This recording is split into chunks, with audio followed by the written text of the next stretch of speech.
Hi guys, Andy here. You may have seen about a week ago I did my unboxing video of the OnePlus One that I bought online. It's invite only. I thought actually Black Friday meant that they were opening up to anybody, but I think it was just for that day it was open to everybody. Now it's gone back to invite only. It's a new company. OnePlus is a new company made by one of the people that originally created Oppo. The OnePlus One is their first device, and it's amazingly only £270 for the 64 gig version. And when you look at the specs involved, it's quite confusing how they can do this at a profit. Well, you assume at a profit, when you hear all these things about Samsung's profits plummeting when they're charging £600 for a phone with not too different specs. Throw into that the sort of quality of the packaging. I mean, again, if you saw the unboxing, I was quite blown away with the detail and the quality and the materials used in all the packaging for the OnePlus One, and it really is quite stunning that they can do it for £270.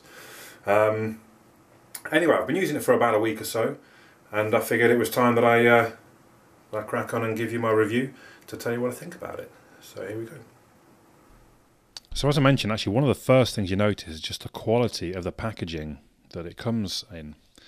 I mean, it's like a soft touch, almost rubberized cardboard, and all the components all nicely packaged and presented, and really is quite impressive. Sets you off with that, that first impression is one of quality straight away, which you wouldn't expect for a device of this price. I like little additions, like you get a nano SIM tray included. So in the actual device is a micro SIM tray. I forgot where it is now. There it is. But you get the nano SIM tray, so you don't have to worry about sort of cutting SIMs or ordering new SIMs. One of the trays should work for you. The device itself is 162 grams, so although it's a big screen, 5.5-inch screen, it's only, well, I say it's only 162 grams. It just doesn't feel that heavy. It feels good in the hand. It feels a good weight. I even used it at the gym, so quite a lot of the time on the bigger devices I'll use my Nexus 5, but I actually took this to the gym with me and found it no problem at all. It's an interesting rough feel back, and it still kind of almost gives me goosebumps when I run my fingers around on it in a caressing way. But obviously you don't generally do that, so let's not worry too much. And actually, it really grew on me. It gives a good bit of grip. When you put it on, sometimes I'll just rest it on my knee, perhaps if I'm plugging stuff in my car, and a slick phone often can slide one way or the other, but this actually, it means it stays put. So the only thing I did wonder, will it wear in time? So it because it's almost like a sort of a felt. Oh, I don't like rubbing my fingers on it. It almost feels a bit like a felt, so will it start wearing out on the edges perhaps, given, if I still had this phone in like a year's time perhaps. I don't know. It's quite a nice sleek looking phone. Even the buttons, they're very sort of low profile, so you almost can't see them at all when you're looking at the device head on. The glass slightly protrudes above. I don't know if we can see that on the video. So the glass itself slightly protrudes above the sort of bezel going around it. The screen itself fills it quite well. There's not that much wasted space around the edges. And the buttons themselves are quite subtle at the bottom there. You can barely tell they're lit up, in fact. The hardware itself, it's got a quad-core 2.5 GHz Crate 400 CPU. The chipset is the Snapdragon 801. The GPU is the Adreno 330. Now, when I initially ran Geekbench against a couple of other devices, it only scored 2,100, but then I realised in settings, I don't know if you have to have developer mode on or not, but there's a performance tab. It does give you the warning, these are all experimental, blah, blah, blah. But then at the top here, look, profile, it's gone back to balanced. Why did it do that? I don't think I did that. Let's put it back on performance. Oh, that's quite annoying actually, because almost certainly I had it on performance. And one of the things I've noticed when I've been at the gym, for example, let's just see if I can recreate it. Or even then, see, I tapped it and it didn't. So I do find it's not as responsive as I perhaps would like it to be. And so let's just say and again I tapped it right, there we go. If I say, so I'm going to start workout. So I go and I use the ab crunch machine, I'm working away, and I finish, and almost every time, and let's see, it probably worked fine just now, but almost every time that I press the power button, yeah, so that came on fine, it wouldn't work the first time. And actually, double tapping the screen was often more reliable. And then I would tap save, and again, it's now it works perfectly first time. For me this morning, and that's annoyed me that it's reset itself back to balance, because I wanted to know if I was getting the top performance the device could do, and maybe I wasn't. So this morning in the gym, almost every time I would press the power button, it wouldn't actually come back on. See, it's working fine now, typically. And when I tapped save and start timer, almost without fail, every time the first tap didn't work and I had to tap again, and it worked. I think once I tapped and it worked the first time, and that's 8 sets 3. That's like 24, 26 times of trying. So I do have some concerns, but I'm really annoyed that was actually back on balanced. I'm fairly sure I didn't put it back to balanced, so I don't know why it would do that. I wonder if it resets on a reboot or something like that. Okay, so there's one tip. Keep an eye. In fact, if you know, please drop in the comments below if you know why it might have reset. I cannot think of any reason why I would have put it back to balanced. Okay, well, I've kind of covered everything there with my concerns about the performance, but now there's a bit of a question mark thrown in because I don't know if I was on the top setting or not. Never mind. If we move on to the camera, the rear-facing camera, 13 megapixel, the front-facing camera, 5 megapixel. Both seem pretty good. There was some inconsistencies, should we say, with the shutter time. So sometimes it seemed to be like almost instant, and other times not. It would slow down a bit. It would take a little bit longer to take its photo. Possibly just about focusing, and if you wait for it to actually focus, or if I tap to make it focus, see, that was almost instant. If we turn somewhere else. So let's make it try and unfocus it, and tap. And again, that was pretty quick. So I mean, generally, as you can see, the shutter was very fast, and the results on the whole very good. The video, it can record in 4K video, and the results from the video generally I thought were quite impressive in the comparisons against the Note 4. The Note 4 being the camera or the lens, the camera that most people seem to think is the sort of leading benchmark at this point. Some people actually chose the Oppo, the OnePlus One, as the better lens, or better video, should I say. I did find in the darker settings that it would get quite grainy, so I guess it cranks the ISO setting up really quite high, which does mean you get a lot more interference in the image. But overall, and it was a bit shaky as well, if I'm honest as well, but generally very good camera, I would say. The speaker itself on the OnePlus One is actually probably one of the best speakers I think I've heard. Now let's try a little music first.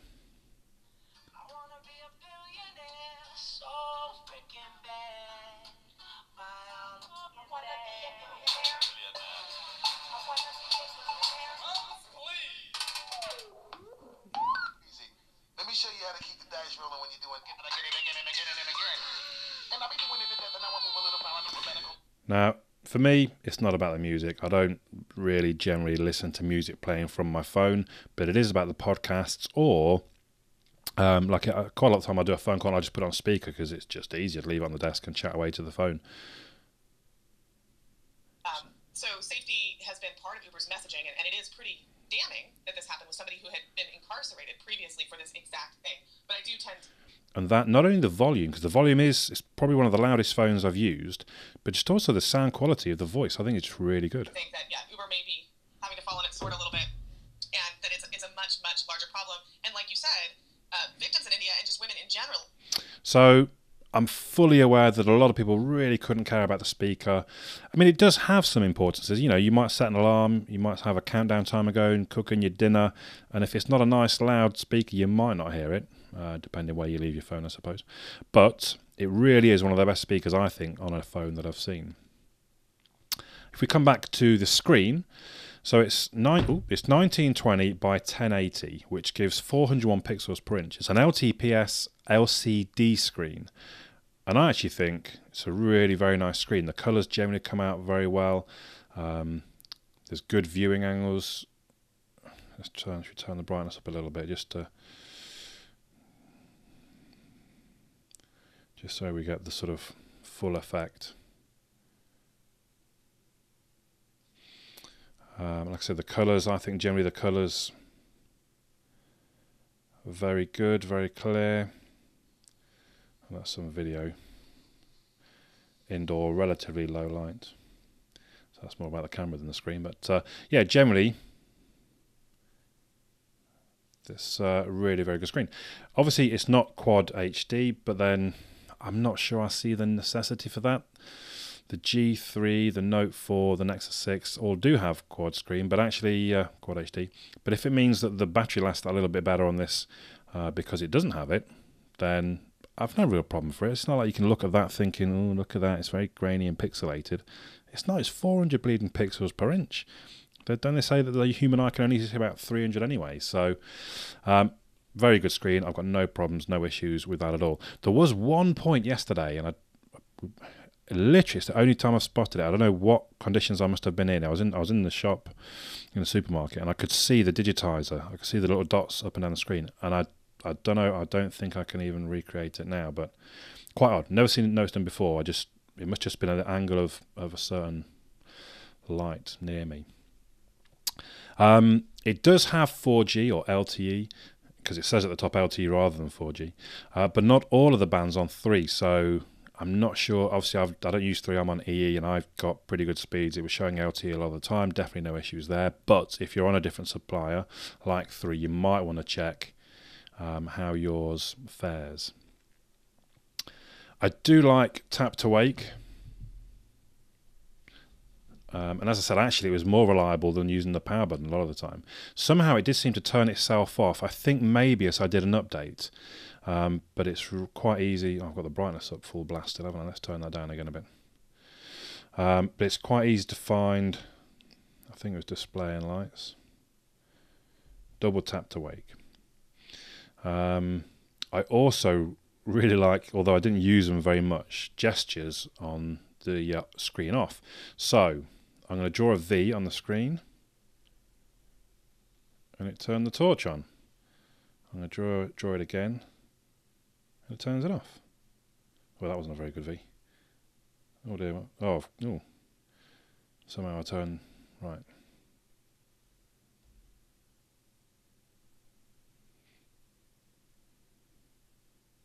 Or I can draw a circle. Maybe. Oh, it did. That was just a little bit slow. Let's try that once more. So basically I can draw a circle on the screen while it's off. That was quicker. And it opens up straight into camera. I think they're really cool. I've got to be honest, I didn't remember many times to use the flashlight. I used once, maybe, or twice. But it's the kind of thing that actually if I owned this phone and, after a month or two, I'd probably remember, because, obviously quite often you want to go straight into the camera to take a quick photo. That is a very quick way of doing it. I suppose one of the only downsides on the hardware is that it doesn't have the quick charge like something like the Note 4 has.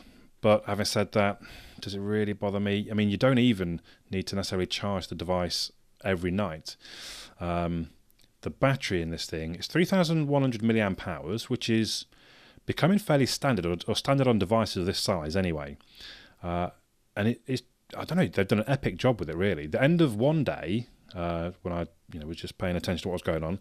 Now, bearing in mind, I do plug it into charge while I'm doing sat-nav and streaming Bluetooth music on my way to work, to and back, and that accounts for about an hour. So it came off charge in the morning, I'd been to work, I got to the end of the day, and I looked at my device, I had 83% left.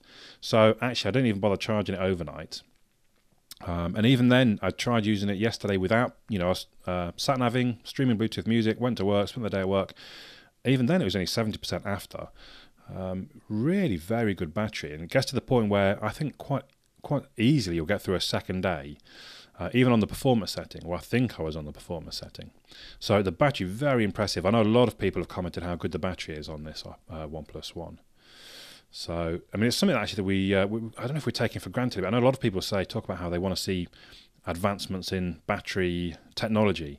Now, I don't know if it's just because actually we're putting bigger batteries into phones these days. If you think back to the Desire HD, I think it was like a 1300, maybe it was a 1600 milliamp hour battery, and it did. Sometimes you get 12 hours out of it, and it was done. So this is obviously sort of twice the size, if not 2.5 times the size battery in this device. But it does mean you will pretty comfortably get through into a second day, without charging. I suppose it comes at a bit of a cost, because that's why we no longer have removable backs and things. That it is easier if they're building the phone all in one for the battery to be that little bit bigger.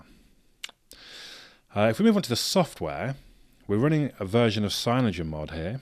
It comes as stock. It's not something that I've installed. So we're on Android 4.4.4. There's all the details if you wanted to see. So it is a version of CyanogenMod.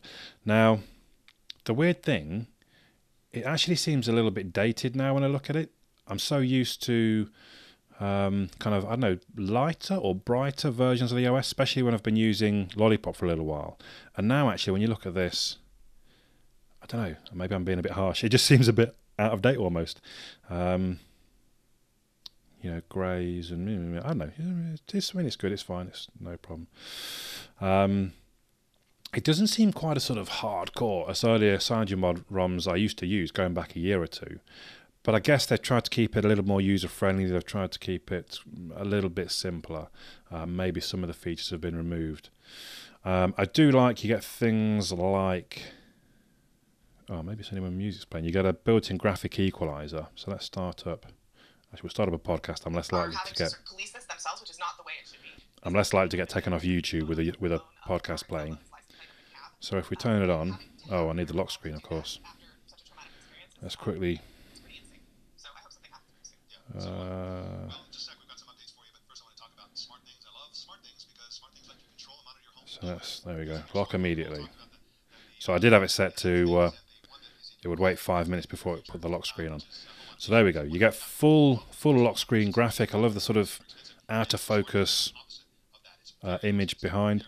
And you also get an actual functional, sort of sound meter type image down the bottom there. If we go into the settings tray while something's playing, you'll see, let's just turn that volume down. You'll see that the equalizer is there once again. And again, it's actually sort of working. If we tap on it, there's the actual graphic equalizer. Is very easy to adjust, as you can see. So that's rather cool. You don't get that in many devices that I'm aware of. Let's turn that off. Another thing that they've done quite a good job with is the theming. And again, because it's CyanogenMod, it's across all of their ROMs, so you get all of their theme packs. So we get Hexo by default, and we get Holo as a sort of default option, Android's proper one. If we tap on Get More, you can see there's a whole bunch of them. They all cost, though, unfortunately. You tap on one, it says, you can purchase it from the ROM itself, $1.99. You get a few sort of screens there. So that's an option. If we were to tap on one, you can change. You can see here what we want to change, basically everything, and I just tap it, and it would change all the ROM for me. So yeah, theming nice and easy, slightly limited unless you're prepared to pay. And I don't mind paying for things, but paying for a theme, I don't know, I suppose someone's put hard work into it, haven't they? You should probably reward them for that. Now, the launcher itself is quite slick generally, it's quite fast, it's reasonably well featured, so we can change themes here as well. Look, widgets, wallpapers, obviously. And if we slide up, we get quite a few different options within the launcher itself, including things like the grid size. I won't change it just because it will muck about. So there you go, look, cozy, condensed, custom, so you can have whatever you want really there. So what did I have? Cozy. Yeah. So that's quite cool. Draw settings, scroll effects, sort mode. So again, you can change it to launch count, install time, or just alphabetical. Have larger icons are on. Protected apps. So there's quite a few bits and pieces there you can muck about with and change to your own liking. So I mean, I think one thing's quite interesting. I would point out actually that on the sort of music front, when you plug earphones in, it automatically starts playing. I don't know if I like that or not. I quite like it because a lot of the time I'll plug earphones in, then I'll sort of put it away in my pocket, and then I'll plug the earphones into my ears, and I think, oh, I need to start the music. I'll take it back out and press play again. Actually, plug it in, put your earplugs in, and off you go. I guess it's quite good, but at the same time, too much automation isn't necessarily a good thing. Sometimes you want to know, I'll turn the music on when I'm ready, thank you. But anyway, just so you know, that's a feature. Yeah, I was going to say that it's quite interesting that obviously people whinge and moan about people like Samsung and HTC and Motorola taking so long to get updates out. You know, Lollipop really has been on the horizon for quite a long time now. There's been downloadable, usable versions of Lollipop for, I'm going to say, a couple of months. But CyanogenMod, which is, you know, I mean, these are devs. These are proper devs that normally it's the devs from XDA, for example, XDA forums, that they've got the Lollipop mods and ROMs and things out there before anyone else. But CyanogenMod, who is effectively those devs, obviously they've gone professional and all that, but you know, this is still on 4.4.4. So it'll be interesting to see how long it takes for Lollipop to come to the OnePlus One. You would imagine it's going to be quite quick, but as I say, it's still not here just yet. On the note of sort of ROMs and devs and what have you, the hackability of the OnePlus One. Obviously, there's quite a lot of ROMs actually there because people will see it as sort of a devs type phone. So there were literally, I don't know, well, lots and lots of ROMs available. It was quite hard to tell which ones are actually Lollipop based or not because a lot of them seem to call themselves version 5 or something, but actually the ROM itself is an Android 4.4 ROM. There are unofficial alphas of CyanogenMod 12, which is, you know, what you would hope would come to this in time whenever they're ready. Yeah, so generally, if you like flashing ROMs and such, the OnePlus One is definitely a good one for you. So, all in all, the device itself, one of the best speakers you're going to find on a phone. Slightly inconsistent with the touch on the screen. It is a bit better when you crank the performance up on the profile, but still worries me a little bit. I noticed all the way through the video the power button's working fine. That's quite annoying. But I have had problems where I press the power button, nothing happens. Anyway, I do like the sort of rough feel exterior. And this, I mean, the big thing for me with this is its price, £270. It's still, to me, that's stunning. It's even cheaper than the Nexus 5 was. And the Nexus 5, I mean, that was pretty high-end technology. And the OnePlus One really is, you know, the 801 chipset, it's all high spec. It's kind of the mid-range version Moto G. You almost can't believe how good it is for the price that they charge. If it had been a 5-inch screen, this would replace my Nexus 5 without doubt. And I'll be honest, my Note 4 was looking in danger a bit for a little while. Really, really liking this device. I think at the end of the day, I'll stick to my Note 4. Obviously, I've got the Nexus 6. Well, it's here today. And I'll see how I get on with those. But really is, if you know, someone's saying to me, I've got £300 to spend on a phone, this is the option you want to take. Oh, how did I do that? Amongst other things, I'm really looking forward to see what OnePlus do next. If they do bring out sort of the smaller size device, you know, 4.5-inch or 5-inch. I do like a smaller phone just for certain things, like the gym perhaps. And OnePlus might be able to sway me over to them in that sort of area. So all in all, massive big thumbs up on the OnePlus One. I highly recommend if you're looking to do sort of SIM-free purchase, or you get yourself one of these and then get yourself something like a giffgaff SIM or some other sort of pay-as-you-go SIM, definitely a good option. There you go. Hopefully that's been informative and enjoyable to watch. My name's Andy. I'll catch you all again soon.